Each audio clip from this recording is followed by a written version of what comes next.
أعوذ بالله من الشيطان الرجيم بسم الله الرحمن الرحيم ومن يطع الله والرسول فأولئك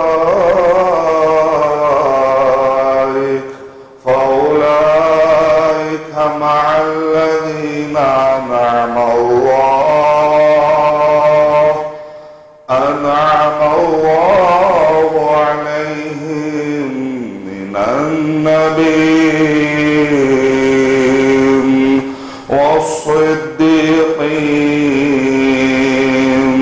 والشهداء والصالحين وحسن أولئك رفيقا ذلك الفضل من الله ذلك الفضل من الله وكفى بالله عليما. السلام عليكم ورحمة الله وبركاته. أعوذ بالله من الشيطان الرجيم. بسم الله الرحمن الرحيم. ولو أنهم فعلوا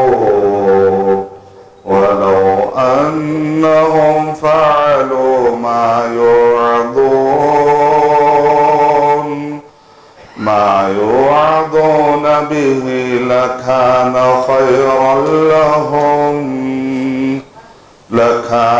خيرا لهم وأشد تثبيتا وإذا لآتيناهم من لدنا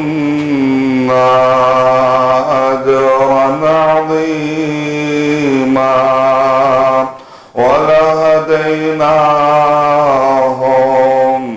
ولهديناهم صراطا مستقيما. ومن يطع الله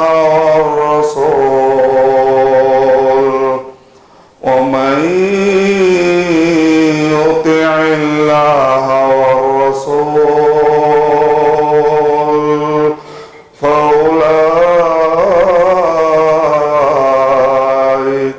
فأولئك مع الذين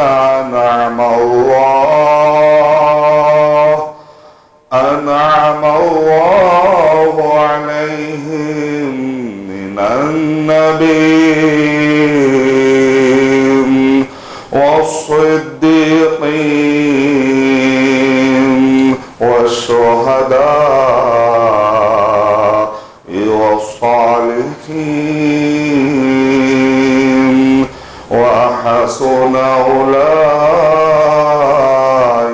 رفيقا ذلك الفضل من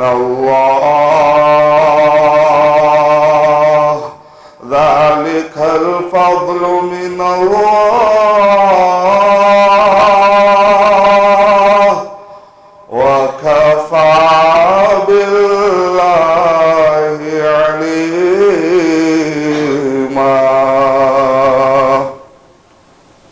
رب اشرح لي صدري ويسر لي أمري واحلل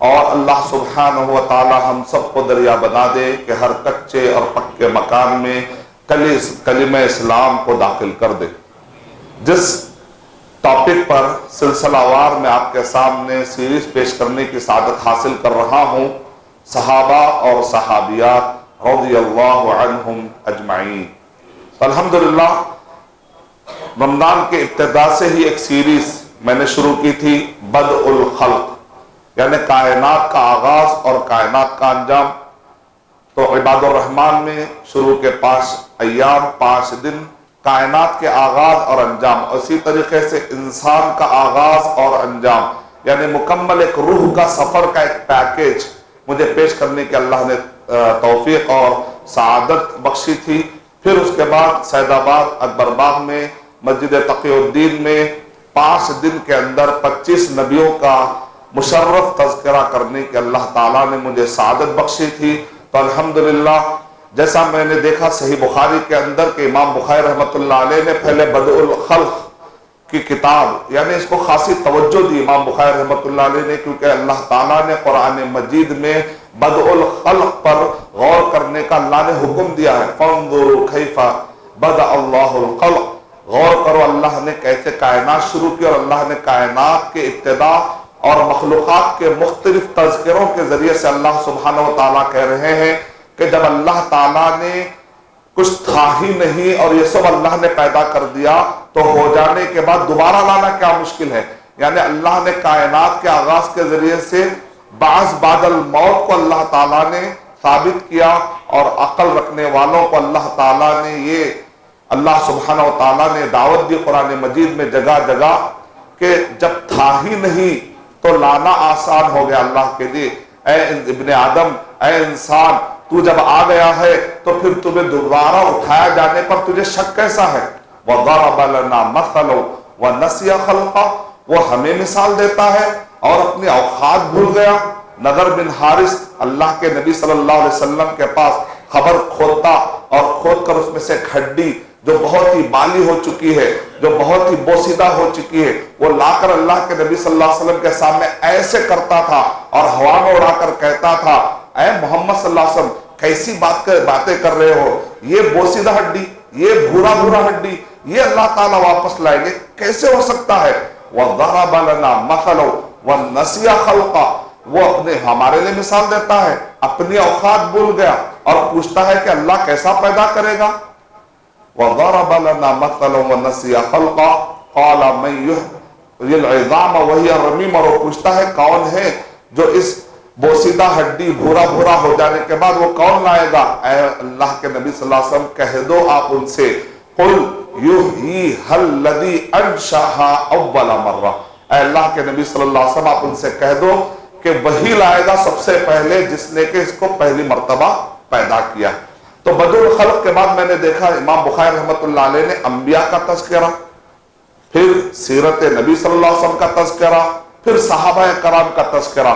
تو میں نے ارادہ کیا کہ یہی ترتیب کے ساتھ یہ رمضان المبارک میں بھی آپ کے ساتھ گزاروں گا، اور مختلف مسجدوں میں اس کی سیریز لیتے ہوئے رمضان المبارک کے اختتام تک آپ کے سامنے کچھ باتیں عرض کرنے کی میں سعادت حاصل کروں گا۔ پھر ایک سوال آ سکتا ہے کہ رمضان المبارک میں تو قرآن مجید کا نزول ہوا، تو گزشتہ سال الحمدللہ 114 سورتوں پر سیریز دینے کے اللہ نے مجھے توفیق بخشی تھی رمضان المبارک کی مناسبت سے۔ تب صحابہ کرام کے تذکرے سے رمضان المبارک کے نزول قرآن سے کیا تعلق ہے؟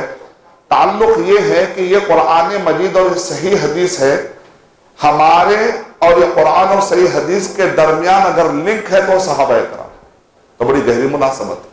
اگر ہم صحابہ کرام کے بارے میں سنتے ہیں تو ضروری نہیں کہ محرم میں ہی سنیں، ایسا ضروری نہیں ہے، بلکہ ہم اگر رمضان المبارک میں بھی صحابہ کرام کے بارے میں سنتے ہیں تو بڑی گہری لنک ہے اس کی، کیونکہ ہمارے اور اللہ کے نبی صلی اللہ علیہ وسلم کے درمیان پہنچنے کے لیے یہی تو واسطہ ہے۔ ابن ابی حاتم رحمت اللہ علیہ کہتے ہیں اگر کوئی راویوں پر حملہ کرتا ہے دراصل وہ ہمارے گواہوں پہ حملہ کرتا ہے، وہ قرآن کے گواہوں پہ حملہ کرتا ہے، وہ حدیث کے گواہوں پر حملہ کرتا ہے۔ اگر کوئی صحابہ کے ایمان پہ شک کرتا ہے وہ اسلام کے گواہی پر شک کر رہے ہیں۔ اگر کوئی صحابہ میں سے کسی ایک صحابہ کے انجانے میں بھی گستاخی کر رہا ہے تو بڑی بھاری غلطی کر رہا ہے۔ کہیں ایسا نہ ہو کہ وہ آدمی اس گستاخی کی وجہ سے پکڑ نہ لیا جائے کہ مسلسل اتنی غفلت کیوں؟ کیونکہ جو آدمی راویوں اور صحابہ اکرام کو توجہ نہیں دیتا وہ قرآن و صحیح حدیث تک بھی برابر نہیں پہنچ پاتا۔ آپ دیکھیں تاریخ میں جو 72 فرقے تھے انہوں نے ٹھوکریں کھائی۔ ابن تیمیہ رحمۃ اللہ علیہ اللہ کے نبی صلی اللہ علیہ وسلم کے وفات کے تقریباً 600 سال کے بعد آتے ہیں، اور جب وہ آئے تھے اس وقت تک سارے فرقے پھیل چکے تھے۔ کہتے ہیں کہ ابن تیمیہ رحمۃ اللہ علیہ نے ایک ایک فرقے پر ریسرچ کیا، یہاں تک کہ چاہے وہ مسلم کے اندر فرقے ہوں چاہے غیر مسلم کے فرقے کیوں نہ، ادیان باطلہ کے ہوں یا فرق ضالہ ہوں۔ اور ابن تیمیہ رحمۃ اللہ علیہ نے منہاج السنہ کے اندر انہوں نے کنکلوژن کیا کہ یہ سارے فرقے جو ٹھوکر کھائے، میں نے غور و فکر کیا تو اس وجہ سے لوگ ٹھوکر کھا گئے کیونکہ وہ قرآن و سنت کی بڑی عزت کرتے تھے لیکن صحابہ کے فہم کو نظر انداز کر دیتے تھے، صحابہ کو اہمیت نہیں دیتے تھے، اپنا فہم لڑاتے تھے۔ عربی سیکھ لیے، قرآن و حدیث کو سمجھنے کی کوشش کرے، بھٹک گئے۔ عقل لڑائے، قرآن و حدیث کو سمجھنے کی کوشش کرے، بھٹک گئے۔ ترجمے پڑھے، اپنی عقل، اپنی زیرت، اپنی فلسفی، اپنی منطق کو وہ لوگ اتنا بہت ہی خوش فہم ابتلا ہو گئے اور اس کو اتنا بڑا چڑھا کر پیش کرنے لگے کہ صحابہ اکرام کے فہم کو وہ سمجھ نہ سکے۔ نتیجے میں یہ فرقے جگہ جگہ ٹھوکر کھائے۔ یہ سارے فرقوں کے اگر آپ ایک بیماری تلاش کر کے نکالیں گے تو وہ یہی ہے، آیتیں پیش کرتے ہو۔ ایسا نہیں کہ فرقے آیتیں پیش نہیں کرتے، پیش کرتے آیتیں، معنی بدل دیتے۔ حدیثیں پیش کرتے ہیں فرقے، معنی بدل دیتے۔ آج بھی دیکھیے آپ، یہی فتنہ آج بھی ہے۔ آپ جا کر دیکھ لیجیے جتنے فرقے ضالہ ہیں جو بھی گمراہی کے راستوں پر لے کر جا رہے ہیں، آپ دیکھیں آیتیں پڑھتے ہیں، بہترین آیتیں تجوید کے ساتھ پڑھتے ہیں، لہن کے ساتھ پڑھتے ہیں۔ آپ بولیں گے کیا قاری ہے، آپ بولیں کیا لہن ہے، ارے یہ بندہ تو کیا زبردست پڑھ رہا ہے، لیکن وہ قرآن مجید ان کے گلوں سے اترائی نہیں، سمجھا ہی نہیں انہوں نے۔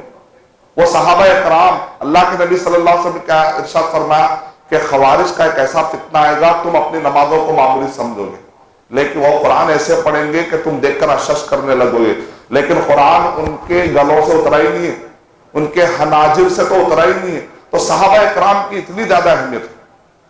تائیے اس لنک کے بارے میں ذرا ہم جانتے ہیں جو بہت اہم ہے ہمارے ایمان کے لیے، ہمارے فہم کے لیے، ہمارے صراط مستقیم کے لیے۔ قرآن مجید میں اللہ سبحانہ و تعالیٰ نے ارشاد فرمایا، ہم کو روزانہ ہم دعا سکھلائیے، اہدنا الصراط المستقیم، اے اللہ تعالیٰ چلا ہم کو سیدھا راستہ۔ وہ سیدھا راستہ ملے گا کیا قرآن و صحیح حدیث پر ایک آدمی اپنی عقل اور اپنے ترجمے اور عربی گرامر سے غور کرنے سے مل جاتا؟ نہیں۔ صراط الذین انعمت علیہم، وہ راستہ وہاں ملتا ہے اللہ جن پر تو نے انعام کیا۔ صراط الذین انعمت علیہم، جن پر تیرا انعام ہوا ہے، ان لوگوں کے پاس نہیں ملتا۔ غیر المغضوب علیہم ولا الضالین، جن پر تیرا غصہ نازل ہوا، جو گمراہ ہو گئے ہیں، وہاں پر سیدھا راستہ نہیں ملتا، وہ تو گمراہی کا راستہ ہے۔ اللہ تعالیٰ قرآن مجید میں ارشاد فرما رہے ہیں، وَمَن يُطِعِ اللَّهَ وَالرَّسُولَ فَأُولَٰئِكَ مَعَ الَّذِينَ أَنْعَمَ اللَّهُ عَلَيْهِم مِّنَ النَّبِيِّينَ، اور جو آدمی اللہ اس کے رسول صلی اللہ علیہ وسلم کی اطاعت کر لے تو وہ انعام پانے والوں کے ساتھ ہو جاتا، نبیین، صدیقین، شہداء، صالحین، وَحَسُنَ أُولَٰئِكَ رَفِیقًا۔ کیا بڑی پیاری صحبت ہے۔ اگر ہم قرآن و حدیث کو سمجھتے ہیں تو ان کی صحبتوں کے ساتھ رہ کر سمجھنا، عادت ہو کر نہیں۔ عادت خیالی فرقے ضالہ کی طرف لے کر چلے جاتی ہے۔ امام شافعی رحمۃ اللہ علیہ کہتے ہیں کہ میں نے 30 مرتبہ قرآن مجید پڑھا یہ دیکھنے کے لیے کہ اجماع صحابہ، فہم صحابہ اور اجماع کی کیا اہمیت ہے، قرآن اور صحیح حدیث کو سمجھنے کے لیے مومنوں کے راستے سے سمجھنے کی کیا اہمیت ہے۔ پہلی مرتبہ پڑھا، اجماع کی دلیل نہیں ملی، دوسری مرتبہ پڑھا، تیسری مرتبہ پڑھا، کہا اتنے علماء اکرام، اتنے صحابہ اکرام کو چھوڑ کر ہم کیسے اسلام کو سمجھیں گے۔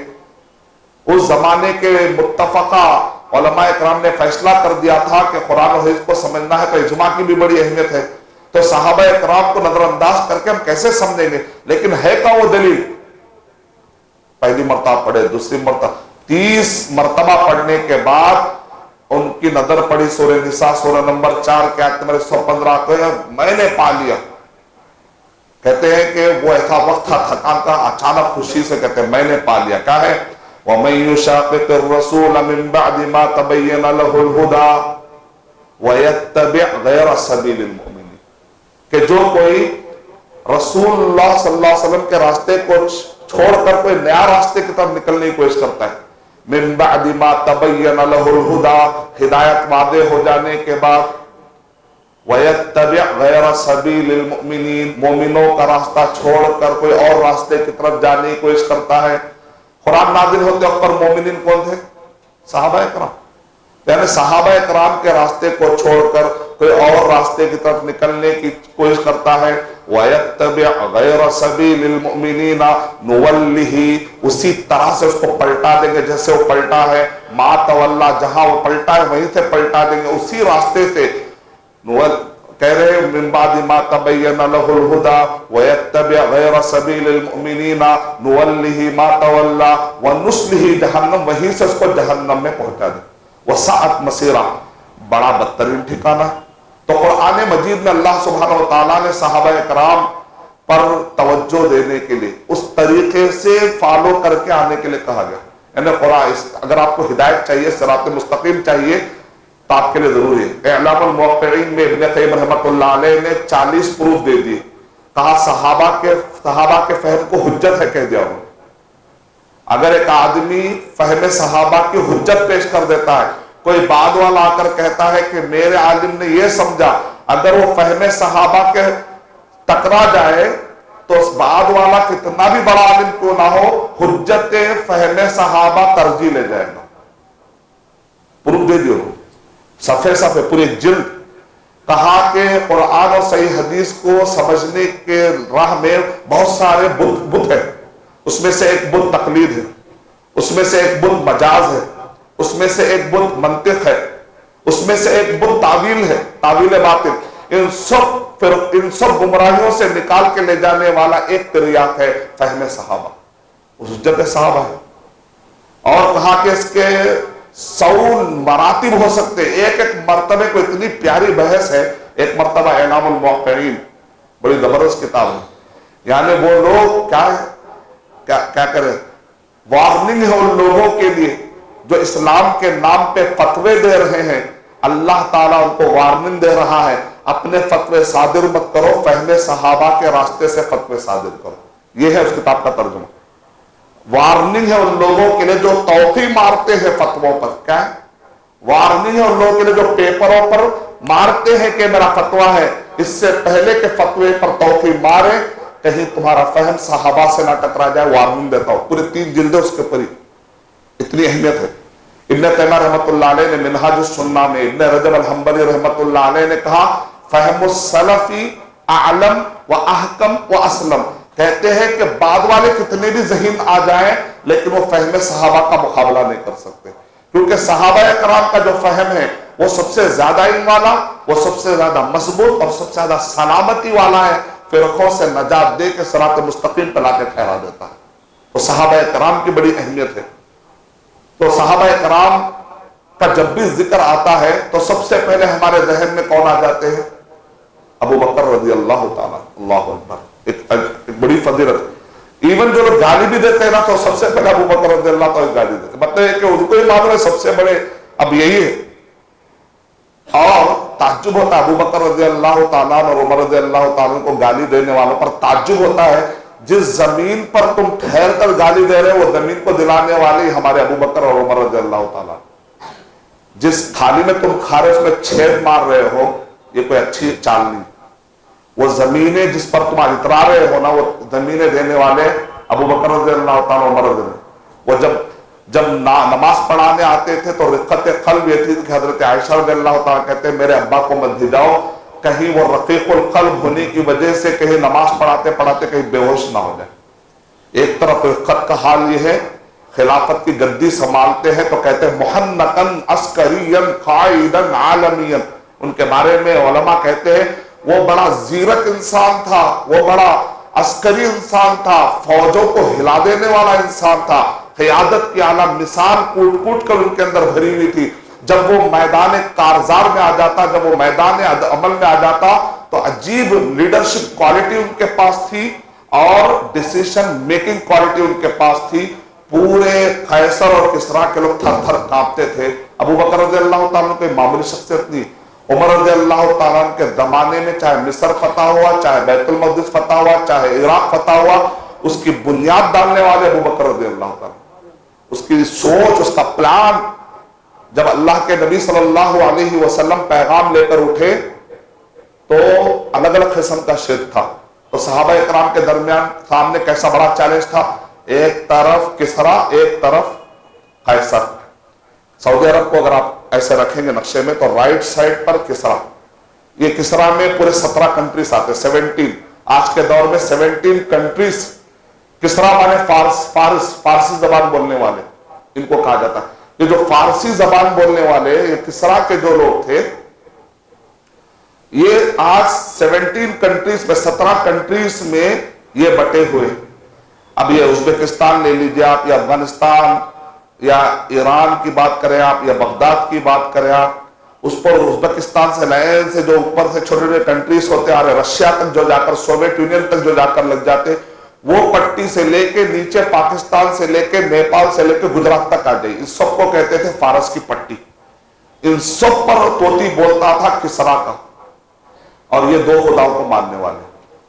اور دوسری طرف قیصر کے لوگ 37 کنٹریز میں سپلٹ ہو گئے.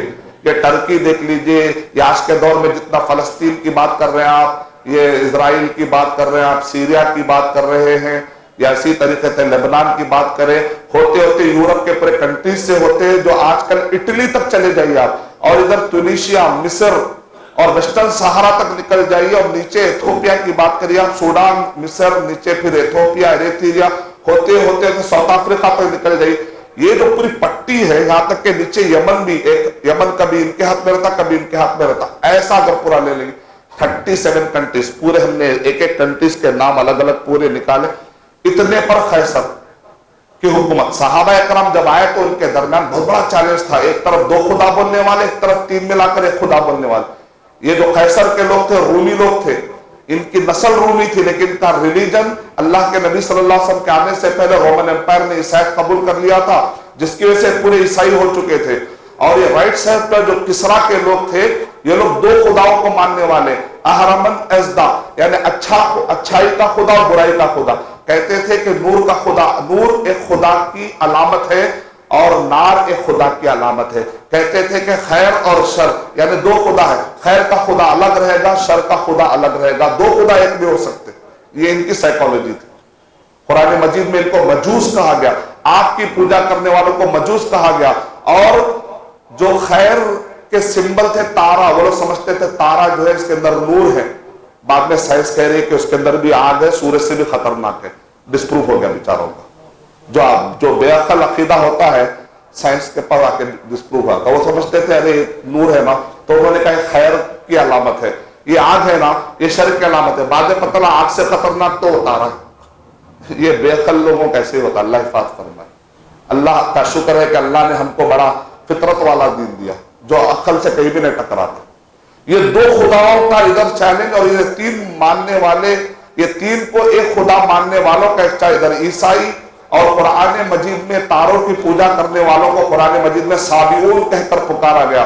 نار کی پوجا کرنے والوں کو قرآن مجید میں مجوس کہہ کر پکارا گیا. اور یہ 3 ملا کر ایک خدا کہنے والوں کو سورہ روم کے اندر الف لام میم غلبت الروم، روم کہہ کر پکارا گیا. اور ان کو جگہ جگہ اللہ تعالیٰ نے کہا اے اہل تثلیث ولا تقولوا ثلاثہ ولا تقولوا ثلاثہ.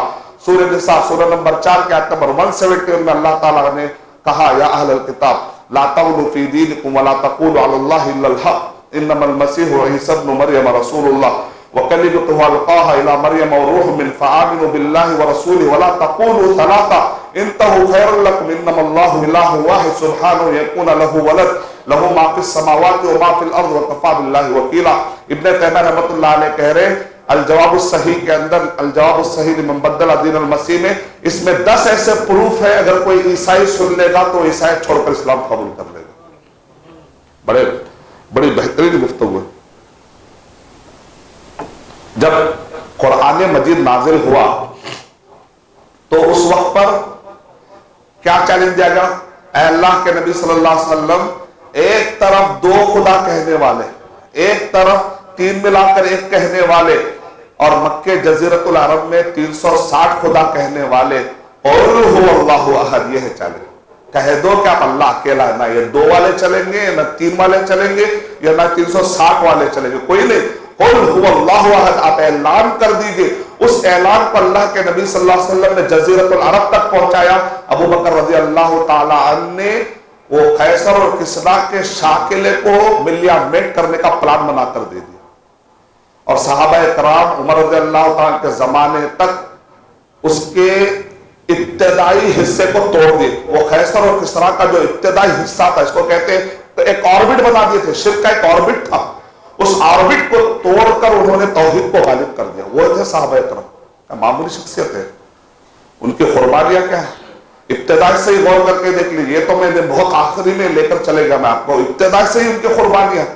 اگر صحابہ کرام کی زندگی کیا ہے تو ایک لفظ میں یہ ہے، قربانی قربانی قربانی۔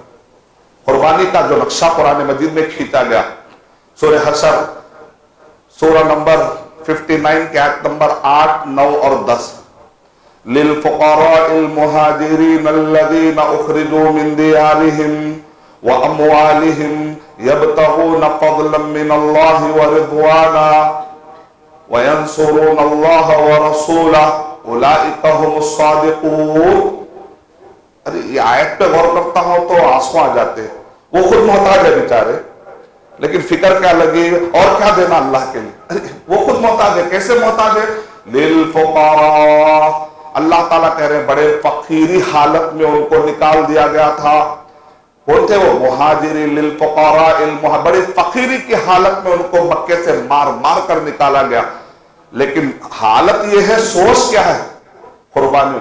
لِلْفُقَرَاءِ الْمُهَاجِرِينَ، بڑے ہجرت کرنے والے، لِلْفُقَرَاءِ الْمُهَاجِرِينَ الَّذِينَ أُخْرِجُوا مِنْ دِيَارِهِمْ وَأَمْوَالِهِمْ، گھروں سے نکال دیا گیا، ان کے مالوں کو لوٹ کر ان کو بے دخل کر کے نکال دیا گیا، من دیارہم واموالہم، لیکن ان کی سوچ کیا ہے معلوم؟ اللہ راضی ہے کیا؟ اللہ۔ حالت یہ ہے، ہمارے پاس در مصیبت آ جاتے ہیں تو اللہ تعالیٰ وہ پورے مصیبت کے پیچھے لگ جاتے ہیں۔ یہ مصیبت کیا ہے؟ یہ خون کیا ہے؟ ہاتھ لٹک رہا ہے جنگ میں، ہاتھ ایسا توڑ دیتے، یہ رکاوٹ ہے، ہاتھ یہاں تھوڑی سی حسیر جلائے، ایسا مارے، پھر دیکھے کہ اللہ کے نبی صلی اللہ علیہ وسلم کو کیا ہو رہا ہے۔ یہ عجیب ہے، ایسی صحابہ کے بارے میں نعوذ باللہ کوئی آدمی سوچ شک اپنے ایمان کو ملیامیٹ کرنے کے برابر ہے، نعوذ باللہ۔ ان کے قربانیاں کیا ہے؟ وَأَمْوَالِهِمْ يَبْتَغُونَ فَضْلًا مِّنَ اللَّهِ وَرِضْوَانًا، دو چیز کیا کر رہے ہیں؟ فضل، اللہ کا رزق تلاش کر رہے ہیں، اللہ کی رضامندی۔ گھر سے نکلتے دو چیزیں، حلال رزق اور اللہ راضی ہے یا نہیں، دو ہی چیزوں کی فکر ہے ان کو۔ رزق حلال ہونا ہے کیونکہ اللہ کہیں یہاں سے نہ رہا، اور اللہ راضی ہے یا نہیں ہے، دو چیزوں کی فکر لے۔ گھر سے باہر نکلے تو ہمارے پاس ایک ہی فکر رہتی، روزی روزی روزی روزی، لیکن ان کے پاس دو فکر رہتی۔ گھر سے جب بھی باہر نکلے، کچھ بھی نکل گئے، کہیں سے بھی نکال دیے گئے، اللہ راضی ہے کیا؟ رزق کے ساتھ روزی کی بھی، رضوان ہے، رضوان اور روزی اور رضوان، روزی اور رضوان۔ یبتغون فضلا من اللہ ورضوانا، اب کیا ہے معلوم؟ اس حالت میں پہلے وہ خود محتاج، اللہ تعالیٰ خود گواہی دیتے، وَيَنْصُرُونَ اللَّهَ وَرَسُولَهُ، اللہ اور اس کے رسول صلی اللہ علیہ وسلم کی مدد کرنے کے لیے ہمیشہ تیار۔ اب جو ہجرت کا واقعہ ہے اس کا بڑا پیارا منظر کھینچے علامہ امام سہیلی، اللہ کے نبی صلی اللہ علیہ وسلم جا رہے ہیں، ابو بکر رضی اللہ تعالیٰ ایسے بادو بادو میں آ رہے تھے، گول گول گول گول جا رہے ہیں۔ اے ابو بکر رضی اللہ یہ گول گول کیوں جا رہے ہیں؟ کہیں کوئی تیر آ کے نہ لگ جائے اللہ کے نبی، ایسا نہیں جا رہے کہ ادھر سے ایسے سے گول جا رہے ہیں، اتنا الرٹ، اتنا فاسٹ۔ اور کیا ہے آخری میں جب وہ غار کی طرف گئے نا تو وہاں کا جملہ امام سہیلی نے جو تشریح کی، اللہ اکبر، سننے سے رکھتی ہے، کہہ رہے کہا ہے اللہ تنصروه فقد نصره الله اذا اخرجه الذين كفروا ثاني اثنين اذ هما في الغار اذ يقول لصاحبهما لا تحزن۔ کیا کہہ رہے امام سہیلی؟ اللہ کے نبی صلی اللہ علیہ وسلم یہ نہیں کہہ رہے لا تخف، خوف مت کھو نہیں بولے، لا تحزن۔ اس میں ایک نکتہ ہے، کہہ رہے ابو بکر رضی اللہ تعالیٰ عنہ خوفزدہ نہیں تھے اپنے اوپر، وہ غمگین تھے میرے نبی صلی اللہ علیہ وسلم کی یہ حالت کیوں ہو رہی، یہ لوگ ایسا کیوں کر رہے ہیں، اللہ کے نبی ان کا کیا بگاڑے، غم میں تھے کہ عجیب ایسا کیوں کر دی، میرے نبی صلی اللہ علیہ وسلم کا ایسا کیوں ہو رہا ہے، میں اتنا اکیلا کیوں ہو چکا ہوں، اور بھی لوگ کیوں نہیں آ پا رہے۔ نہیں، تصور الفاظ پہ غور کریے، لا تحزن ان اللہ معنا، غم نہ کرو اللہ تعالیٰ ہمارے ساتھ۔ تو وہ ابو بکر رضی اللہ تعالیٰ عنہ، کون ہے ابو بکر رضی اللہ تعالیٰ عنہ، قربانی دینے والے ابو بکر رضی اللہ تعالیٰ جن کا نام ہے عبداللہ بن عثمان، کئی لوگوں کو نام یاد نہیں رہتا، ابو بکر رضی اللہ عنہ، جب بھی نام ہے کوئی اس طریقے بار بار رضی اللہ عنہ بولے، اس سے نقصان نہیں ہوتا، ہماری زبان درد نہیں ہوتی، انشاءاللہ نیکی پہ نیکی ملے گی۔ اللہ نے جن کو رضی اللہ عنہ و رضوان کہہ دیا، ہم کون ہوتے ہیں کہ اس کو بار بار نہ کہیں، ابو بکر رضی اللہ عنہ نام، یہ کنیت ہے، کنیت مانے بکر، عربی زبان میں بڑے اس کے گہرے معنی ہیں، بکورا کہتے ہیں کوئی خالص چیز نکل آئی ہے ڈیزرٹ میں، ڈیزرٹ میں کوئی اگر ایسا پودا نکل کر آیا ہے تو کہتے ہیں بڑا خالص انسان ہے۔ ابو بکر یعنی اس کے پیچھے بھی کئی معنی بتائے، کہا کہ یہ کنیت اس لیے رکھی گئی کیونکہ ان کے اندر بڑی عجیب عجیب خصوصیتیں تھیں۔ اور ابو بکر عبداللہ بن عثمان نام ہے، عبداللہ بڑا مشہور نام، عبداللہ بن عثمان رضی اللہ عنہ، عتیق بھی آپ کا لقب ہے کیونکہ بڑے خوبصورت تھے، چہرہ ان کا ماشاءاللہ بڑا خوبصورت تھا، بڑے وجیح تھے۔ اور الصدیق، ہم کیا کہتے ہیں ابو بکر الصدیق رضی اللہ تعالیٰ عنہ، صدیق کیوں؟ کیونکہ معراج کی رات میں جب اللہ کے نبی صلی اللہ علیہ وسلم کے ساتھ جو واقعات پیش آئے تو صبح میں جب اللہ کے نبی صلی اللہ علیہ وسلم آ کر جب یہ کہنے لگے تو جو کفار قریش ہیں ان کو تو موقع مل گیا، بولے اب یہ اچھا موقع ہے ابو بکر رضی اللہ تعالیٰ عنہ کو شک میں ڈالنے کا۔ آ کر کہتے ہیں کیا یہ ممکن ہے کیا، کیونکہ اس زمانے میں جو قافلے تھے بڑی دور بڑی مشکل سے بیت المقدس تک جانا پھر واپس آنا، کیا یہ ممکن ہے کیا ابو بکر رضی اللہ تعالیٰ عنہ، کیا یہ ممکن ہے کہ ایسا جائے اور آئے، تو بولے نہیں ہو سکتا۔ لیکن پھر وہ آپ کے ساتھی جو محمد صلی اللہ علیہ وسلم نا ایسا کہہ رہے تھے، اچھا وہ کہہ رہے تو ٹھیک ہے، عجیب یقین، عجیب یقین ہے، ارے بھائی میں کیوں یقین نہ کروں، میں تو اس سے بھی دور کی چیز، روزانہ نہ جانے کتنے مرتبہ جبرائیل صلی اللہ علیہ وسلم آتے اور جاتے وہی لاتے، میں روزانہ مانتا ہوں تو میرے لیے تو ریگولر چیز ہے، تمہارے لیے نہیں چیز ہوگی نا، میرے لیے کیا ہے ہی نہیں کچھ۔ صدیق ابو بکر صدیق رضی اللہ تعالیٰ، ابو بکر رضی اللہ تعالیٰ اسلام جب انہوں نے اسلام قبول نہیں کیا تو ان کے بارے میں آتا ہے کہ بت پرستی سے نفرت تھی، بڑے فطرت پر تھے، شراب کو انہوں نے ہاتھ نہیں لگایا، ان سے پوچھا تھا شراب کو کیوں ہاتھ نہیں لگاتے، تو بولے یہ کتنی بیوقوفی کی چیز ہے کہ ایک چیز میں پی لوں اور اپنی عقل کو میں جو ہے فنا کر لوں، پھر وہ پتہ نہیں اس دوران کیا ہو جائے گا، میں ایسا بیوقوفی لائف نہیں گزار سکتا، یہ لاجک پکڑ لی تھی انہوں نے، مطلب تعلیمات کچھ بھی نہیں ہے لیکن دماغ میں فطرت میں لاجک تھی، بولے ایسا کیسا ہو سکتا ہے کہ میں اپنی عقل کو کسی اور چیز کے حوالے کروں اور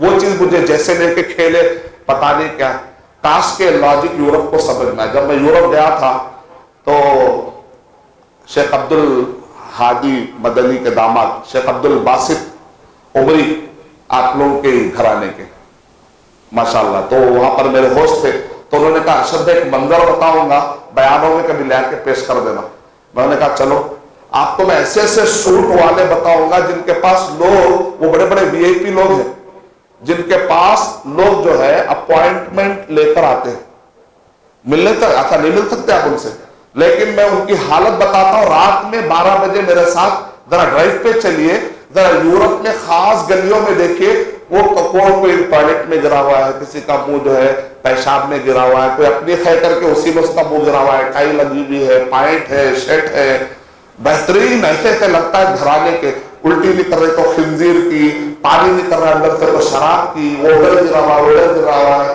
اور وہ عزت سے لے کے اس کو کار میں رکھ رہا ہے، وہ کار میں بھی پڑا ہوا ہے، اس کی کار کے بونٹ پہ پڑا ہوا ہے۔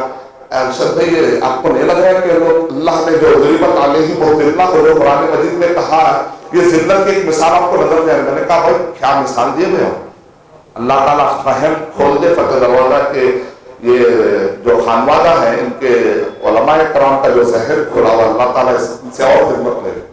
میں نے کہا کیا منظر بتائے، یورپ کے منظر میں مجھے جو سبق ملے ابو بکر رضی اللہ تعالیٰ کا واقعہ پڑھ رہا تو میرا یورپ تک ذہن چلے گا، کاش کے لاجک پہنچ جاتی یہ صحابہ کرام جو جی رہے تھے نا، بولے کیسے میں اپنے عقل کو ایسے حوالے کر دوں جو لے کر میرے ساتھ کھیل لے. یا ایھا الذین آمنوا انما الخمر، خمر کہتے ہیں ما خامر العقل. علی رضی اللہ تعالیٰ نے خطبے میں ٹھہر کر کہا، صحیح بخاری حدیث نمبر 3333، الخمر ما خامر العقل، خمر وہ ہوتا ہے جو تمہارے عقلوں کو باؤ کر کے ڈھانپ دے دیتی ہے. تو اللہ سبحانہ تو ابو بکر رضی اللہ تعالیٰ اللہ تعالیٰ نے ہر برائی سے پہلے سے بچا کر رکھا بڑے، کیونکہ اب اللہ کے نبی صلی اللہ علیہ وسلم کے پاس خلافت کی گدی اوپر طور پہ سنبھالنے والے ہیں، تو ظاہر بات ہے ان کے اندر بھی کچھ خصوصیتیں ہوں گی نا. کیسی خصوصیتیں؟ وہ بھی پیدا ہو رہے ہیں آپ اور فیل کے تقریباً 2.5 سال کے بعد. اللہ کے نبی صلی اللہ علیہ وسلم کے لگ بھگ عمر شریف کے قریب قریب ہی، ظاہر بات ہے وہ سمجھنے والا ہو تو عمر کا اتنا گیپ پر آدمی سمجھ نہیں پائے گا. وہ عمر والا ہی وہ صداقت، وہ ضمانت، وہ دوستی میں جو سمجھ سکتا ہے، اس کو کہتے ہیں صحبت نبی صلی اللہ علیہ وسلم. بعد والے عمر بن عبدالعزیز رحمۃ اللہ علیہ بھی اس کائنات اس آسمان میں عمر بن عبدالعزیز رحمۃ اللہ علیہ جیسے تقوی والے بھی دیکھے ہیں، ائمہ اربعہ جیسے تقوی والے بھی آئے ہیں، محدثین جیسے تقوی والے بھی آئے ہیں. قیامت تک ایک سے آئیں گے، لیکن جو صحبت اللہ کے نبی صلی اللہ علیہ وسلم کی وہ کہاں سے لائیں گے؟ وہ نہیں لا سکتے. اب آج آپ کتنی ہی باتیں کر لیجیے، کتنے بھی قربان دے لیجیے، اللہ نے ان کی صحبت کے لیے ان کو چن لیا. اس کا مطلب ان کے اندر کچھ ایسی خصوصیت ہے جو ہمارے اندر ہے ہی نہیں. بہتر ہمارے اسی میں بہتری ہے کہ ہم ان کی اس ادا اور اس فضیلت کو مان لیں تو ہماری نجات ہو جائے گی. ابن حجر رحمۃ اللہ علیہ کہہ رہے ہیں صحابی کس کو کہتے ہیں؟ من لقی مؤمنا، جو اللہ کے نبی صلی اللہ علیہ وسلم سے ایمان کی حالت میں ملاقات کر لے. رآ نے بول، جس نے دیکھا نہیں کہا، کیونکہ اگر دیکھا بولتے تو بیچارے عبداللہ بن ابی مکتوم محروم ہو جاتے. بولے ملاقات ہو جائے تو کافی. ایمان کی حالت میں کہا، کیونکہ کفار قریش میں آ کے مل لیتے تھے، ابو جہل بھی مل لیتا، لیکن ایمان کی حالت نصیب نہیں ہوئی تو وہ صحابہ میں نہیں ہوئے. خالی ملاقات کافی نہیں ہے، ایمان کی حالت میں ملاقات، ومات علی، اور اسی حالت پر موت ہونی چاہیے. مطلب یہ بڑی فضیلت والی چیز ہے، بڑی فضیلت والی چیز. تو ابو بکر رضی اللہ تعالیٰ عنہ جیسے اللہ کے نبی صلی اللہ علیہ وسلم نے اسلام پیش کیا تو شروع کے کلمہ پڑھنے والوں کے جو اوائل کی فہرست اگر آپ کو ملے گی بڑوں میں حضرت ابو بکر رضی اللہ تعالیٰ کا نام ہے. ابو بکر رضی اللہ تعالیٰ کون ہے؟ مکے کے اندر آپ نے نام سنا ہوگا عشرہ مبشرہ، 10 ایسے لوگ جن کو اللہ کے نبی صلی اللہ علیہ وسلم نے ایک ہی مجلس میں جنت کی خوشخبری دی. ویسے تو سارے صحابہ کرام کو جنت کی خوشخبری ہے، رضی اللہ عنہم ورضوان. سورہ توبہ سورہ نمبر 9 کے آیت نمبر 100 پڑھ لیجیے، سورہ بینہ کے آیتیں پڑھ لیجیے، یا سورہ مجادلہ اور حشر کے آیتیں پڑھ لیجیے. قرآن مجید میں اللہ تعالیٰ نے سارے صحابہ کرام کو کہہ دیا رضی اللہ عنہم ورضوا عنہ. لیکن 10 ایسے صحابہ کرام ہیں جن کو نسخاً ایک ہی مجلس میں اللہ کے نبی صلی اللہ علیہ وسلم نے کہا، نام لے کر آپ نے کہا کہ ابو بکر رضی اللہ، ابو بکر فی الجنہ. تو اس میں 10 میں سے سب سے پہلے ٹاپ 1 کون ہے؟ ٹاپ 10، پھر ٹاپ 1 ابو بکر رضی اللہ. ابو بکر رضی اللہ تعالیٰ نے اتنی محنت کی کہ وہ ٹاپ 10 میں کے 6 عشرہ مبشرہ میں سے 6 کلمہ پڑھنے والے ابو بکر رضی اللہ تعالیٰ کی محنت سے. عثمان غنی رضی اللہ تعالیٰ جو ملے ابو بکر رضی اللہ تعالیٰ، عبد الرحمن بن عوف رضی اللہ تعالیٰ عنہ جیسے. اب ان کے قصے جب سناؤں گا تو ہمیں پتہ چلی کہ پھر ابو بکر رضی اللہ تعالیٰ کا اندازہ کیا. خالی عبد الرحمن بن عوف رضی اللہ تعالیٰ کا ایک نقشہ کھینچتا ہوں.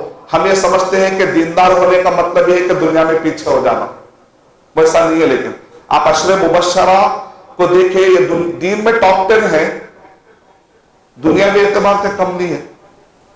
امام ذہبی رحمۃ اللہ علیہ کہتے ہیں کانا اغنا فی المدینہ. ابو عبد الرحمن بن عوف رضی اللہ تعالیٰ کے بارے میں کہتے ہیں یہودیوں کو ٹکر دے کر ان سب کو پیچھے کر کے بزنس میں آگے نکلنے والے عبد الرحمن بن عوف رضی اللہ. جب مکے سے آئے تو 0، لیکن بزنس مائنڈ، علم یہاں ہوتا ہے دماغ، دل میں، دماغ میں، یہ ہے علم کی جگہ. آج کل ہمارے بچے گوگل میں ہے، نہ گوگل میں یاد ہی نہیں کرے، نہ حدیث یاد کر رہے، نہ آیت یاد کر رہے، نہ کیمسٹری، کوئی بھی چیز نہیں، نہ ادھر کے نہ ادھر کے. کچھ چیزیں یاد کرنے کا نام علم ہے. یہاں سے ڈاؤن لوڈ ہونا ہے، یہاں روہنگا نے تو ڈاؤن لوڈ کیسا ہوگا؟ سرور خالی رہا تو کیسا رہے؟ ذرا ایک لوڈ میں بھر کر رکھنا. کلک کرے تو ایرر بتا رہا، ڈاؤن لوڈ ہی نہیں ہو رہا، کیا ہوتا پورا گوگل میں پڑا ہوا ہے۔ وہ جو علم ہوتا ہے، علم صحابہ ایسا یاد کر لیتے تھے، حدیثیں ہو، وہ علم ہو، بزنس ہو، دنیا کی مہارت، ایسے خالی آئے مدینے میں دیکھتے دیکھتے پھر ٹاپ 10 وہاں مالدار ہو۔ کیوں؟ وہ علم جو ہوتا ہے بڑی اہمیت والا ہوتا ہے، دین اور دنیا کا دونوں کا خالص علم اٹھا کے ادھر رکھیے، کہیں سے کپڑے نکالے رات تک پھر کپڑے کما کے پہننے کے قابل رہنا انشاءاللہ۔ عبد الرحمن بن عوف رضی اللہ تعالیٰ عنہ کہتے اپنے پاس سب کچھ ہے، وہ زیرو سے آئے، بھائی آپ کو میری زمین دے دوں کیا دی؟ نہیں وہ سب نہیں چاہیے، دلونی علی السوق، بازار کا راستہ بتاؤ۔ آپ کے کپڑے کوئی نکال جائے گھبرانا نہیں، رات تک پھر کپڑے واپس پہننے کی کیپیسٹی پیدا کرو۔ ہمارے صحابہ کرام ویسے تھے، ہمت نہیں ہارتے تھے، غربت کے مسئلے میں زیادہ بیان مت کرو، ہمت کے مسئلے بتاؤ، عزیمت کے مسئلے بتاؤ۔ یہ عبد الرحمن بن عوف رضی اللہ تعالیٰ جو ابو بکر رضی اللہ تعالیٰ کے ہاتھ میں کلمہ پڑھے، کیسے کیسے لوگ کلمہ پڑھے، خالی اس سے ابو بکر رضی اللہ تعالیٰ کی اہمیت کا اندازہ لگے گا کہ عبد الرحمن بن عوف رضی اللہ تعالیٰ جب انتقال ہوا، اسد الغابہ پڑھ لیجیے آپ، الاصابہ فی تمیز صحابہ کرام کے بارے میں، الاستیاب ابن عبد البر رحمۃ اللہ علیہ کی پڑھ لیجیے آپ، یا الاصابہ ابن حجر رحمۃ اللہ علیہ کی، اسد الغابہ ابن الاسیر رحمۃ اللہ علیہ کی۔ ارے کیا زبردست کتابیں ہیں، بس پڑھتے چلے گئی، کتابیں ہیں۔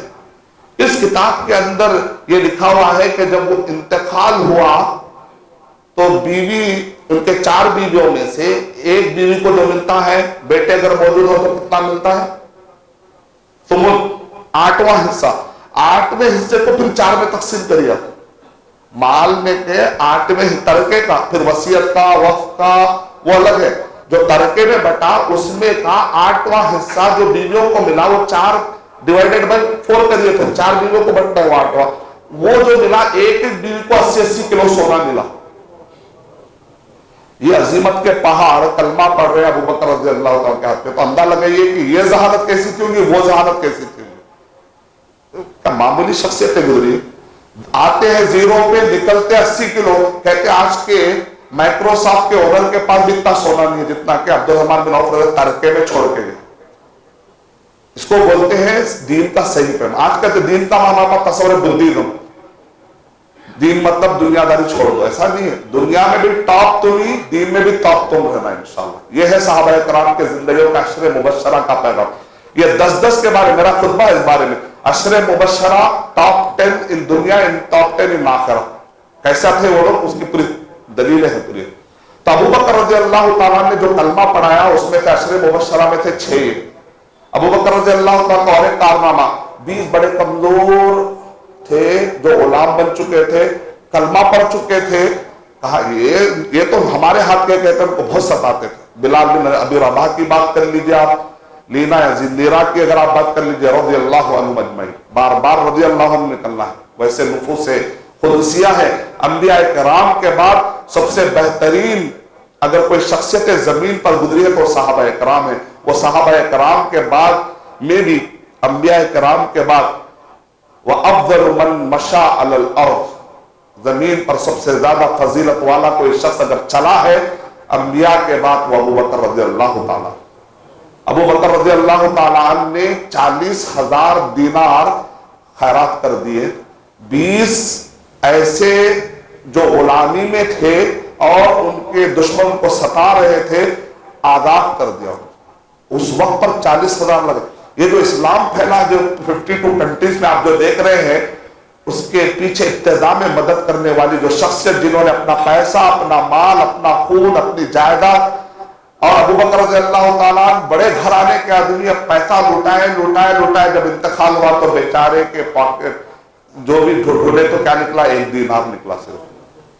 اللہ کی راہ میں دیتے تھے، اللہ کی راہ میں دیتے تھے۔ چھوڑ کر دنیا میں جو گئے وہ الگ بات ہے، لیکن آج بھی ہماری عزت یہ ہے کہ نبیوں کے بعد اگر کسی کا تصور آتا ہے تو ابو بکر رضی اللہ تعالیٰ، اللہ کے نبی صلی اللہ علیہ وسلم کا ساتھ دے رہے۔ مکے کے حالات 13 سال کیسے تھے، خطرناک، پھر اس کے بعد 10 سال، 23 سال کا عرصہ، جنگ بدر میں، جنگ احد ہو، پورے جنگوں کے، پھر اللہ تعالیٰ بچا بھی رہا ہے ایک شخص کو۔ اور ہجرت کے موقع پر اللہ تعالیٰ نے اگر کسی کو چنا تو ابو بکر رضی اللہ تعالیٰ کو چنا۔ ابو بکر رضی اللہ تعالیٰ روایتوں میں آتا ہے کہ غار میں پناہ لینے سے پہلے اللہ کے نبی صلی اللہ علیہ وسلم کو جائے نہیں دیتے، کہتے آپ باہر ٹھہریے، کہیں اندر کوئی جانور نہ ہو، پہلے میں دیکھ کر آتا ہوں تاکہ مجھ پر پہلے حملہ ہو۔ عمر رضی اللہ تعالیٰ کہتے ہیں وہ ایک ڈیفیشن میرے زندگی کے سارے نیکیوں پہ بھاری لگتا ہے مجھے۔ ایسا بچائے بھائی، ایسا بچا کر لا اللہ کے نبی صلی اللہ علیہ وسلم۔ لیکن اس دوران ذرا من گھڑت واقعات بھی ذرا صحیح بچتے جائیے کہ وہاں پر ایک جو ہے جال تھا، جال کے اوپر انڈے، وہ سب من گھڑت واقعات، ایسا کوئی نہیں۔ وہ دیکھے تو بھی درمیان میں جال آ گیا، ویسا نہیں تھا۔ وہ آئے، ٹھہرے، ابو بکر رضی اللہ تعالیٰ نے کہا اللہ کے نبی صلی اللہ علیہ وسلم اگر یہ صرف پیر کی طرف دیکھ لینا تو ہمارے پر نظر پڑ جائے گی۔ اللہ نے ان کو اتنا غافل کیا کہ پیر کی طرف بھی نہیں دیکھا۔ اللہ کی مدد تو آئے گی نا۔ یہ بھی واقعہ کہ وہ ہر دن آتے تھے بکریاں، وہ حضرت اسماء رضی اللہ تعالیٰ عنہ آ کر توشہ دیکھ کر جاتے تھے، پھر جاتے آتے پھر وہ بکریوں کو لے کر آتے تاکہ جو خدم کے نشانے مٹ جائے۔ سب اللاجیکل ہے، اتنا دور ایک عورت آئے گی جائے گی۔ امام ترہونی کی کتاب پڑھی سیرت پر، آتھینٹک کتاب۔ امام ترہونی نے تو کمال کر دیا سیرت کا، ایسا لگتا ہے جیسا کہ انہوں نے اللہ تعالیٰ نے ان کو، جیسے ابو داؤد علیہ السلام کو اللہ نے لوہے کو موم بنا دیا، لگتا ہے امام ترہونی کو اللہ تعالیٰ نے سیرت کی کتاب کو صحیح ریت میں بانٹنے کی طاقت دے دی۔ بڑی زبردست کتاب ہے، پڑھی۔ پورے آج کے دور کے جتنی کتابیں لکھی جا رہی سب امام ترہونی کے۔ اس دور میں اللہ نے ایسے عالم کو اٹھایا کہ سیرت کو صحیح ریت میں بانٹ کے رکھ دیا۔ تو آتھینٹک واقعات پڑھتے جائیے، اپنے آپ کو ضعیف روایتوں سے بچاتے ہوئے، اسی کے اندر ہمارے لیے کافی خزانہ ہے۔ ابو بکر رضی اللہ تعالیٰ، اللہ کے نبی صلی اللہ علیہ وسلم کیا کہہ رہے ہیں؟ سارے دروازے بند کر دیے جائیں لیکن ایک دروازہ باقی رہ جائے، ابو بکر رضی اللہ تعالیٰ۔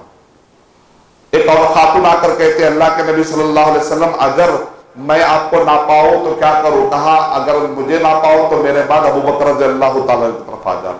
یعنی اللہ کے نبی صلی اللہ علیہ وسلم اشارے دیتے جا رہے ہیں کہ میرے بعد خلیفہ کون ہوگا۔ اللہ کے نبی صلی اللہ علیہ وسلم امامت کے لیے دیر سے آ رہے تو کہہ رہے ہیں کہ امام ابو بکر رضی اللہ تعالیٰ کو امام بنا لو۔ جب حج فرض ہوا تو سب سے پہلے اللہ کے نبی صلی اللہ علیہ وسلم نے سب سے پہلے کس کو بنا کر بھیجا اپنی طرف سے نیابت پہ؟ ابو بکر رضی اللہ تعالیٰ۔ اشارے ملتے جا رہے ہیں۔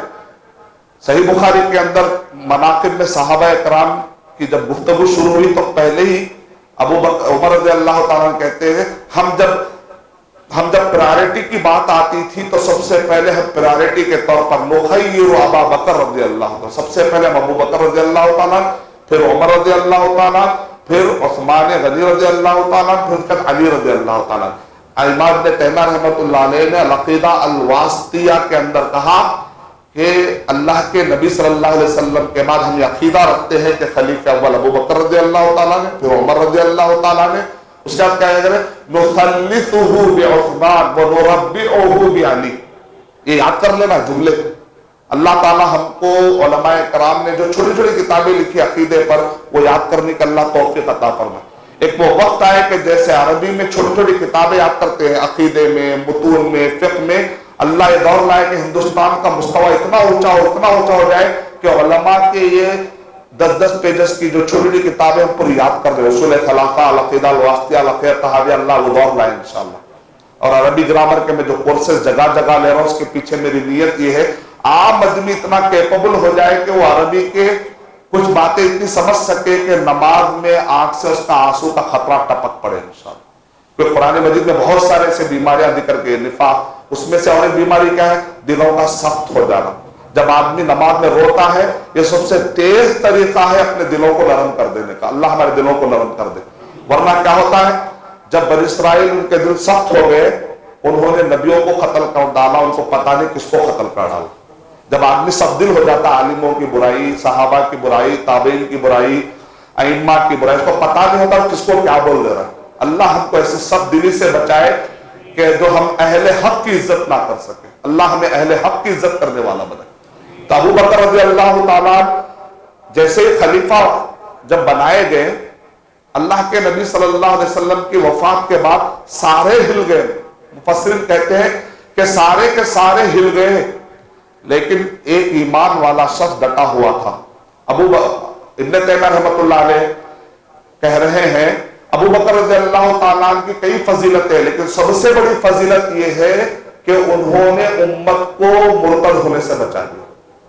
کہتے ہیں کہ میری نظر میں سب سے بڑی فضیلت ان کی یہ ہے کہ انہوں نے امت کو مرتد ہونے سے بچانا۔ وہ کیسے؟ جیسے خلیفہ بنے سب سے پہلے اپنا ایٹیٹیوڈ بتا دی. کیا بتائیں؟ ولیت علیکم ولست بخیرکم، میں تم پر خلیفہ بنا دیا گیا ہوں. بسم اللہ. ولیت علیکم ولست بخیرکم، میں تم پر خلیفہ بنا دیا گیا ہوں. لیکن اس کا مطلب یہ نہیں کہ میں تم سے بہتر ہوں. ہو سکتا تم میں سے کوئی میرے سے بھی بہتر اللہ کے پاس ہو گئی تو تواضع، جبکہ سب جانتے تھے کہ وہی سب سے بہتر ہے. لیکن ہم کو کبھی خیال آنے لگتا ہے ہم سب سے بہتر ہے، میں عالم ہونا سب سے بہتر. یہ غلط خیال ہے. پتا نہیں کس کا تقوی کیا ہے. آج وہ ہے تو پتا نہیں کل کے دن وہ مجھ سے بہتر بھی ہو سکتا ہے. آنے والے آج یہ رمضان میں ہو سکتا ہے وہ کامل صاحب، اگلے رمضان میں وہ پڑھ کے پتا نہیں ہم سے تقوی والا بھی ہو سکتا ہے. اپنے آپ کو جنتی اس کو جہنمی ایسا نہیں سوچ لے رہے تھے. پتا نہیں کس کا تقوی کب جان جائے، کس کا وہ شیر ہے سویا ہوا ہے. ہاں تو یہ نہ سمجھو اگر شیر سویا ہوا ہے کا مطلب یہ نہ سمجھو کہ شیر ہے ہی نہیں. الحمدللہ مسلمان جب جاگتا ہے تو الحمدللہ اس کا ایمان تقوی اور اونچے لیول تک بھی جا سکتا ہے. تو ابو بکر رضی اللہ تعالیٰ عنہ کیا کہہ رہے؟ سیف سائڈ تواضع.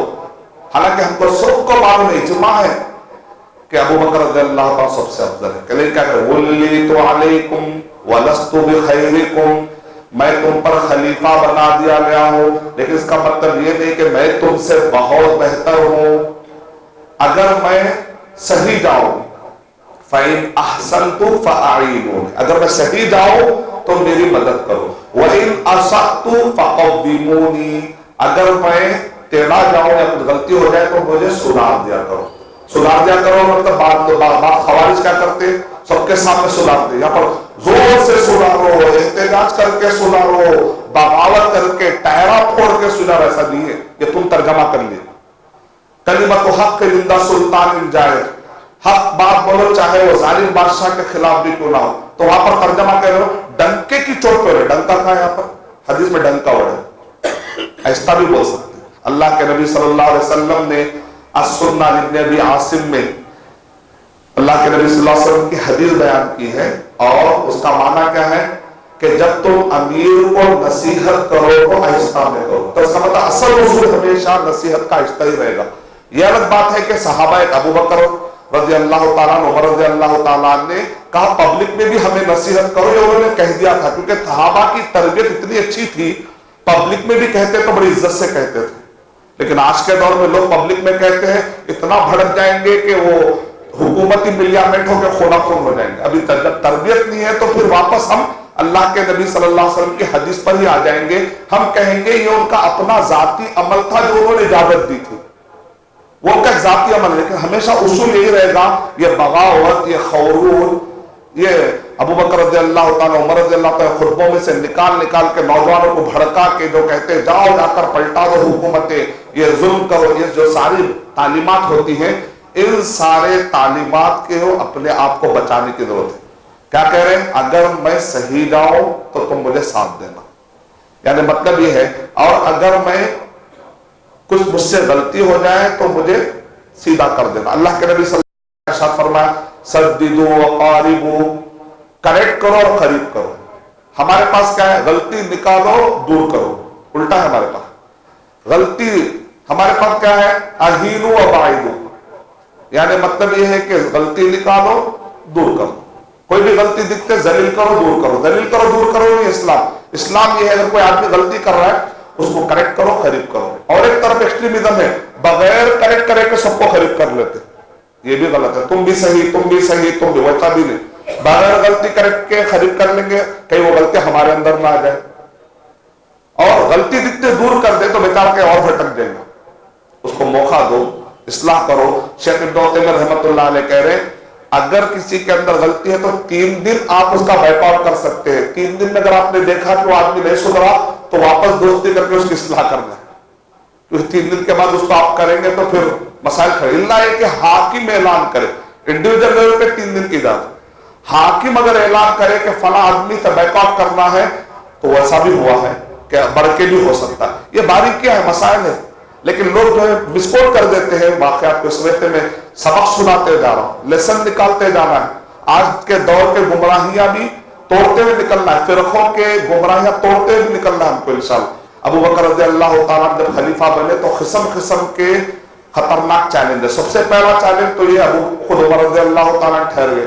اگر کسی نے کہہ دیا کہ اللہ کے نبی صلی اللہ علیہ وسلم وفات پا چکے تو میں اس کا سر تن سے جدا کر دوں گا. ہمارے پاس 100 سال سے بحث چل رہی اللہ کے نبی صلی اللہ علیہ وسلم کا انتقال ہوا یا نہیں ہوا, آج تک مسئلہ حل نہیں ہوا. لیکن وہاں پر ابو بکر رضی اللہ تعالیٰ عنہ ایک آیت پڑھتے مسئلہ حل ہو جاتا. یعنی مطلب ہے کہ وہ اختلاف کرتے تھے لیکن جیسی آیت یا حدیث آتی تھی اپنی بات کو پیچھے ڈالتے تھے, آیت اور حدیث کا احترام آگے بڑھا دیتے تھے. اللہ اور اس کے رسول صلی اللہ علیہ وسلم کی بات کو آگے بڑھاتے تھے, اپنی بات کو پیچھے ڈالتے تھے. 100 سال میں ہندوستان میں مسئلہ ابھی تک حل نہیں ہوا. مسلمانوں میں آج بھی اختلاف ہے کہ اللہ کے نبی صلی اللہ علیہ وسلم کا انتقال ہوا یا نہیں ہوا. یا عمر رضی اللہ تعالیٰ کہہ رہے اگر کوئی کہہ دے کہ اللہ کے نبی صلی اللہ علیہ وسلم مر چکے ہیں تو میں اس کا سر تن سے جدا کر دوں گا. اب کوئی ہے جو ہمت کرے؟ عمر رضی اللہ تعالیٰ کے خلاف خرید تو ویسے بھی وہ کوئی لے جاتا, اب ہاتھ میں تلوار ہے تو کون لے گا؟ کوئی بھی نہیں. ابو بکر رضی اللہ تعالیٰ ہمت والے تھے, وہ الگ ہی تھے, وہ عزیمت کا پہاڑ تھے.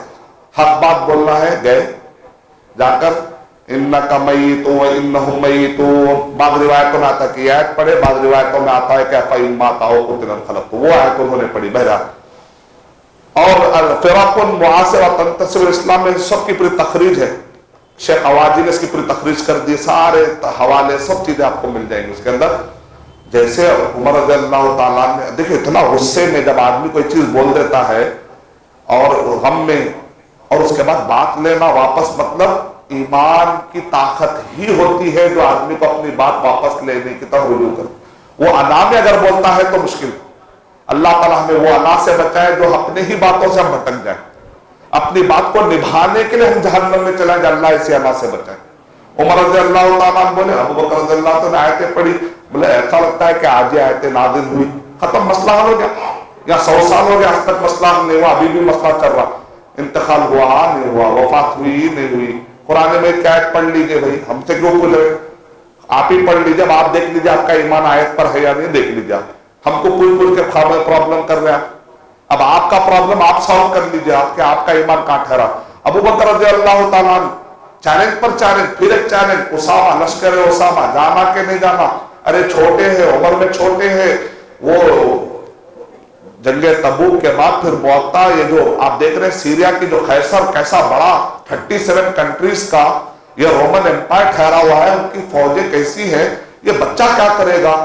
ابو بکر رضی اللہ تعالیٰ نے کہا ما کان لی ابی قحافہ, ابو قحافہ کے لیے, ابو بکر رضی اللہ تعالیٰ کے لیے گنجائش کہاں ہے کہ جس لشکر کو محمد صلی اللہ علیہ وسلم نے چلایا ہے, میری کیا مجال کہ اس لشکر کو میں رکا دوں. ارے بھائی لشکر میں بڑے بڑے لوگ ہیں, ان کو تو آگے بڑھا دو, کم سے کم ان کو بہادر نہیں ہو ہی نہیں سکتا. اگر مدینے کے اندر پرندے آ کر میرے جسم سے نوش کھا لے تب بھی میں اس لشکر کو نہیں رکانے والا. یہ اب اللہ کے نبی صلی اللہ علیہ وسلم کو فالو کرنا سیکھنا ہے تو یہ ہستیوں سے سیکھنا ہے. ان سے سیکھنا ہے تو ایمان سیکھنا ہے, ان سے سیکھنا ہے تو توحید سیکھ لینا ہے, ان سے سیکھنا ہے تو اتباع سیکھ لینا ہے, ان سے سیکھنا ہے تو اپنی انا کو مٹا کر قربانیاں دینے کی ادا سیکھ لینا ہے. رضی اللہ عنہم ورضوا. پھر اس کے بعد کیا چیلنج ہے, مرتد ہو رہے. وہ یمامہ, وہ سعودی یہ جو ریاض کے قریب کی پٹی, وہ یمامہ آج بھی ادھر بڑا, میں دیکھتا بڑے بڑے بورڈ, یمامہ یمامہ. جب میں میری کار تیز سے جاتی, بھائی بولا کتنی آسانی سے میں کار میں جا رہا ہوں, لیکن میرے صحابہ نے خون دے دے کر ان کو فتح کیا. رضی اللہ عنہم ورضوا. آج بڑی آسانی کے ساتھ خراٹے کے ساتھ ہم سعودی عرب میں گھوم رہے, لیکن ایک زمانہ تھا کہ یہاں پر خون بہا ہے. بلال رضی اللہ تعالیٰ کا, ابو بکر رضی اللہ تعالیٰ کا, صحابہ کرام کا. تو ابو بکر رضی اللہ تعالیٰ نے خالد بن ولید رضی اللہ تعالیٰ کو, مختلف صحابہ کرام کو چنا. وہ چننے میں کہتے ہیں اتنی زبردست, ابن تیمیہ رحمۃ اللہ علیہ کہتے ہیں مرتدین کو ختم کرنے کے لیے جو انہوں نے پلان بنایا تھا, وہ پلان اتنا جری انداز کا تھا, سارے فضیلتوں پر بھاری ہے ابو بکر رضی اللہ تعالیٰ کی فضیلت. ختم کر دیے پورے فتنے, کسی کی مجال نہیں تھی. جب وہ مسلح پہ ٹھہرتے تو اتنے رقیق, لیکن جب وہ اسلام کی بات آ جاتی تو ان کا انداز ہی الگ. اشداء علی الکفار رحماء بینہم کی مثال مصداق, یعنی قرآن مجید میں جو رقشہ کھینچا گیا اس پر پورے اترتے ابو بکر رضی اللہ تعالیٰ. تو ابو بکر رضی اللہ تعالیٰ ایک طرف مانعین زکات, زکات نہیں دیتے.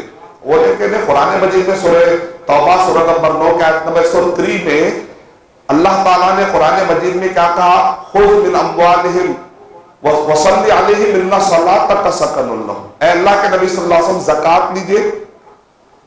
خذ من اموالہم صدقۃ تطہرہم وتزکیہم وصلی علیہم ان صلاتک سکن لہم. اے اللہ کے نبی صلی اللہ علیہ وسلم کی زکات لے کر ان کو دعا دیجئے. تو وہ دلیل کیا دے رہے تھے؟ اب اللہ کے نبی صلی اللہ علیہ وسلم دعا دینے والے رہے نہیں تو اب زکات کس کو دیں گے؟ لہذا زکات نہیں دیں گے. اب قرآن سے کوٹ کر رہے ہیں. یہی تو شروع ہوا فتنہ. صحابہ کرام کا فہم کیا کہہ رہا ہے؟ نہیں اس کا مطلب وہ نہیں ہے آج ہم تم کو دعا دیں گے نا، آج کا خلیفہ دعا دے گا. اللہ کے نبی صلی اللہ علیہ وسلم نے کہا جب تم کو کوئی زکات لا کر دے دے تو اس کو تم دعا دے کہ اللہ تیری زکات قبول کرے. تو نے کوئی احسان نہیں کیا، اللہ تیری زکات کو قبول کر. زکات دینے والے نے کوئی احسان نہیں کیا، لینے والے نے تجھ پر احسان کیا کہ لے لیا، اللہ تیری زکات قبول کر لے. یہ انداز اسلام کا تصور ہے. دے کر میں بڑا نہیں ہوا، میں لے کر، وہ لینے والا نے مجھے بڑا کر دیا، مجھے موقع دیا کہ میری زکات قبول ہو گئی، اور نہیں لیتا تو میری زکات کیسے قبول ہوتی؟ اللہم صلی علی آل ابی اوفا. اللہ کے نبی صلی اللہ علیہ وسلم نے آل ابی اوفا کے اوپر اے اللہ تو سلامتی بھیج کیونکہ انہوں نے زکات ادا کر دی، ان کی زکات قبول کر لے. اب ان کو فکر ہو رہا ہے کہ زکات قبول ہوئی کہ نہیں ہوئی. یعنی مطلب یہ ہے کہ یہاں پر انہوں نے استدلال پکڑا. ابو بکر رضی اللہ تعالیٰ نے کہا نہیں ایسا کیسا ہوتا؟ کسی نے صلاح میں اور زکات میں فرق کر دیا، اور اللہ کے نبی صلی اللہ علیہ وسلم کے زمانے میں اگر کچھ دیتا تھا اور نہیں دینے کی بات کر رہا ہے تو میں اس کے خلاف قتال کروں گا. اب یہاں پر جتنے میڈیا والے ہیں ہمیشہ پھیلاتے جہاد جہاد جہاد، مانے صرف غیر مسلموں کے خلاف ہوتا. ابو بکر رضی اللہ تعالیٰ کے اس واقعے سے پتا چل رہا ہے کہ جہاد مسلمان کے خلاف بھی ہوتا ہے. اس کا مطلب جہاد کا ٹاپک غیر مسلم نہیں ہے، جہاد کا ٹاپک مسلم غیر مسلم نہیں ہے، جہاد کا ٹاپک ہے ظلم اور عدم ظلم. ابن تیمیہ رحمۃ اللہ علیہ سے پوچھا گیا کہ جہاد کا ڈیفینیشن کیا ہے، تو ابن تیمیہ رحمۃ اللہ علیہ نے کہا اخذ ید الظالم، ظالم کے ہاتھ کو پکڑ لینے کا نام جہاد ہے، چاہے وہ ظالم مسلم ہو چاہے وہ ظالم غیر مسلم ہو. کہاں کا ٹاپک لایا؟ غیر مسلم غیر مسلم غیر مسلم. جہاد مسلمان کے خلاف ہو رہا ہے یہاں پر. زکات مسلمان دیتا کہ غیر مسلم؟ مسلمان دیتا. ابو بکر رضی اللہ عنہ کہہ رہے ہیں میں اس کے خلاف قتال کروں گا، جہاد بھی سیف کروں گا جو زکات دینے کا انکار کر رہا ہے. ڈاکو کے خلاف جہاد ہوتا ہے، زانی کے خلاف جہاد ہوتا ہے، چور کے ہاتھ کاٹ کر جہاد کا فریضہ انجام دیا جاتا ہے، زنا کرنے والے پہ کوڑے برسا کر جہاد کا فریضہ انجام دیا جاتا ہے. اگر وہ شادی شدہ ہوگا تو رجم کر کے پتھر مار کے یہ جہاد کا فریضہ انجام جاتا ہے. یہ سب چیزیں کیا مسلمان کے خلاف نہیں ہو رہی؟ ٹاپک مسلم غیر مسلم کا نہیں ہے، ٹاپک ہے ظالم اور غیر ظالم کا. معاشرے کے اندر سے ظلم کو ہٹانا، یعنی انجسٹس جو ہوتا ہے اس کو ہٹا کر جسٹس قائم کرنے کا نام جہاد. اگر یہ معنی لے لیں گے تو میڈیا کے سارے اعتراضات ختم ہو جائیں گے. ابن تیمیہ رحمۃ اللہ علیہ پر اللہ تعالیٰ رحمتیں نازل کرے کہ انہوں نے ایسا ڈیفینیشن دیا کہ ہماری باتیں سمجھ ہم طلباء کو بات سمجھ میں آ گئی. اللہ تعالیٰ میڈیا کو بھی بات سمجھا دے، ہمارے مسلمانوں کو بھی بات سمجھا دے، تاکہ ہمارے بھولے مسلمانوں کی وجہ سے یہ پیارے پیارے کلمات بدنام نہ ہو جائے. ابو بکر رضی اللہ تعالیٰ جو ہے آیت کو ابو عمر رضی اللہ تعالیٰ کر کہہ رہے آپ مسلمانوں کو کیسے مار سکتے ہیں بھائی؟ آپ مسلمانوں کو کیوں کیسے ماریں گے؟ آپ کلمہ پڑھتے ہی محفوظ، کلمہ پڑھتے ہی محفوظ، صرف زکات نہیں دینے پہ کیسا مارتے آپ؟ نہیں میں تو ضرور قتال کروں گا، ضرور قتال کروں گا. انہوں نے کون سی آیت کوٹ کر دی؟ سورہ توبہ سورہ نمبر 9 کی آیت نمبر 5 6 7 8. وہاں پر اللہ سبحانہ و تعالیٰ نے کہا فَإِخْوَانُكُمْ فِي الدِّينِ فَإِخْوَانُكُمْ فِي الدِّينِ، کہا کہ زکات دینے والے بھائی ہیں. یہ زکات نہیں دینے کے بھائی میرے، وہ آیت سے لے کر آئے بولے استنباط کرے. ابو بکر رضی اللہ اس لیے کہتے ہیں استنباط کرنا جائز ہے، استنباط کرے. واقعہ ہو گیا بعد میں ابن عمر رضی اللہ تعالیٰ آ کر بولے میں نے سنا ہے کہ آپ نے آیت سے استنباط کی، کاش کہ آپ نے ڈائریکٹ حدیث پیش کر دیتے، ایک ڈائریکٹ حدیث لا لی ہوگی. ابو بکر رضی اللہ تعالیٰ بولے میں اتنا ساتھ رہا لیکن مجھ سے یہ حدیث کیسے چھوڑ گئی؟ اس کا مطلب کیا نکلا؟ بعض لوگ بولتے ہمارے امام سے کیسا چھوڑ سکتی بھائی؟ ابو بکر رضی اللہ سے چھوڑ گئی. پریشان ہوتے امام ابو حنیفہ رحمۃ اللہ علیہ، امام شافعی رحمۃ اللہ علیہ، امام مالک رحمۃ اللہ علیہ، امام احمد بن حنبل رحمۃ اللہ علیہ سے حدیث چھوڑ دی. کوئی نہیں چھوڑ سکتی، کوفہ میں تھے. حسین رضی اللہ تعالیٰ عنہ کے شہادت کے واقعہ کب پیش آیا؟ 7 اور 61 کا. امام ابو حنیفہ رحمۃ اللہ علیہ کب آئے؟ 80 میں آئے. 80 میں پیدا ہوئے. اور کوفہ کے اصول کے مطابق یہ ہے کہ ایک آدمی کو پہلے قرآن پڑھنا ہے. امام ابو حنیفہ رحمۃ اللہ علیہ جب 20 سال کے ہوئے، جب امام ابو حنیفہ رحمۃ اللہ علیہ 20 سال کے ہوئے تو تب ان کو خیال آیا شریعہ نالج کا. تو 100 سال مطلب 180 میں پیدا ہوئے، 100 میں ان کو خیال آیا شریعہ نالج کا. کوفہ کے اصول کے مطابق 10 سال قرآن پڑھنا، اس کے بعد حدیث پڑھنا. 110 میں آخری صحابی ابو طفیل اور عمر الدوسی رضی اللہ عنہ کا انتقال ہو گیا. اس کا مطلب نکلا کہ جب حدیث پڑھنے نکلے تو صحابہ تھے ہی نہیں، اور وہ کوفہ میں تھے. جو حدیث ایک بارش ہوتی تھی کوفہ میں تو ایک ہاتھ ہو جاتی تھی. تو ابو حنیفہ رحمۃ اللہ علیہ نے جان بوجھ کر کبھی بھی اسلام کے خلاف نہیں کہا. یہ ہمارا عقیدہ، جان بوجھ کر کبھی بھی انہوں نے غلطی کیا تھا نہیں. ابن تیمیہ رحمۃ اللہ علیہ نے کتاب لکھی رفع الملام عن ائمۃ الاعلام. یہ چاروں امام، یہ جو ائمہ گزرے، جان بوجھ کر کبھی بھی اسلام کے خلاف نہیں بولیں گے. یہ طے ہے، چیلنج ہے. لیکن انسان ہونے کے ناطے ایک حدیث نہیں پہنچ سکتے. لوگوں نے ایسا کیسا ہوتا نہیں پہنچتی. یہ ابو بکر رضی اللہ تعالیٰ نے، یہاں بڑے بڑے صحابہ کرام ہیں، جب کوئی حدیث پیش کر دیتا تو وہ شکریہ ادا کرتے تھے. انہوں نے یہ نہیں کہا ہم سے کیسا چھوٹی.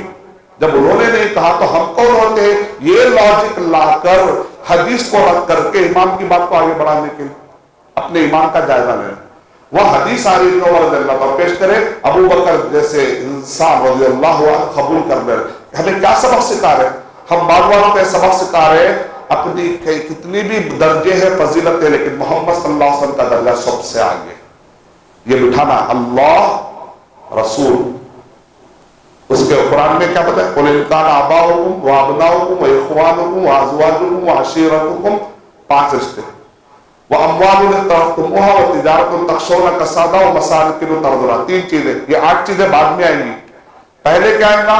أَحَبَّ إِلَيْكُم مِّنَ اللَّهِ وَرَسُولِهِ وَجِهَادٍ فِي سَبِيلِهِ. اللہ رسول اور اسلام کی راہ میں جد و جہد کرتے ہو، قربانیاں دینا. اس کے بعد ہے ماں باپ کا درجہ، اس کے بعد ہے سب چیزیں.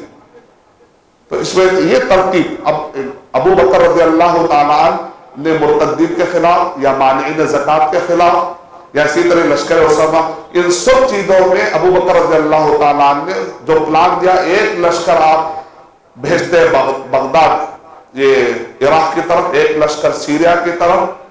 یہی چیز بعد میں پھیل کر قیصر و کسریٰ کا پورا جو جس کو آپ کہتے ہیں شاکلہ ایک آربٹ تھا، ایک پورا ایک ان کا ایک اپنا ایک براجمان تھا. یہ پورے شرک کا ایک سسٹم تھا. اس شرک کو توڑ کر صحابہ کرام نے کہا قُلْ هُوَ اللَّهُ أَحَدٌ. کہا جزیرہ عرب تک نے اللہ کے نبی صلی اللہ علیہ وسلم یہ پورے ایریے تک. تو اس بارے میں کل آپ پہ بتاؤں گا کہ وہ کیسے ہوا عمر رضی اللہ عنہ کے زمانے میں. عراق کیسے پتہ ہوا.